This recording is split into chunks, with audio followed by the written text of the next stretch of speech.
Hi there, Cancerians. Thanks so much for tuning in, and happy birthday to all of you celebrating your special day this week. What a week it's going to be. Mars, Mercury, the Sun, and a new moon, all in your sign by the end of the week. Mercury moves into your sign midweek, and of course, Mercury rules Gemini and Virgo, which are signs that rely on words and rely on people being perfectionists. You, however, take Mercury and rely on gut instincts and your intuition. So it's a very different set of circumstances. Your new moon on Friday is an important one. A Cancer new moon on Friday, June 23rd, doubles the Cancer energy and brings new beginnings for homes and families. So if you've been trying to get pregnant, you could have some good news by the end of this week, especially if you are born under the sign of Cancer or if your partner's a Cancer. If you're in the market to buy a home, sell a home, or a restaurant, the next 2 weeks are prime time for that type of real estate.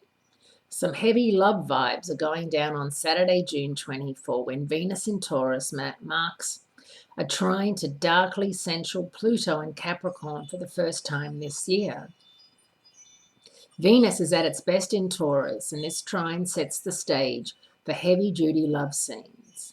Be sure that things don't get out of hand in that department, because the next day, Sunday, June 25, Mars squares off with Jupiter, which means all bets are off, because it's going to be much easier to say yes to anything than to say no. Now, the sun moving into your sign is a big deal, and that's because the first day of summer is Wednesday, June 21st, which coincides with the sun moving into your sign. Also called the summer solstice, June 21st is the second high point in the solar calendar and the longest day of the year. Conversely, for people in the southern hemisphere, you're going into the winter solstice, and it's the shortest day of the year. So remember, when I'm talking about the summer solstice and what's happening in the southern hemisphere, the upshot of that and the opposite of that is what's happening in the northern hemisphere.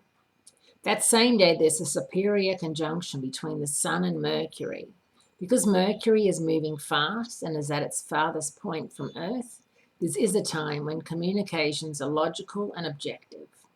Following in the Sun's footsteps that same day, Mercury moves out of Gemini, leaving behind the zodiac sign that loves words for one that doesn't, which is Cancer. With Mercury in Cancer for the next 3 weeks, it's helpful to know that communications and marketplace interactions will be based more on gut feelings and less on the spoken word. A Cancer new moon on Friday, June 23rd, doubles the Cancer energy, bringing new beginnings for homes and families with a special focus on safety and security.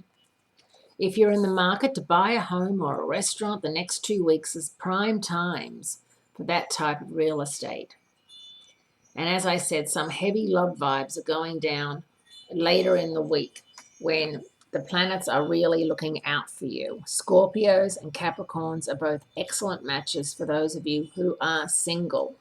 And as I said, happy birthday to all of you celebrating your special day this week. Thanks so much, and I'll speak to you again soon.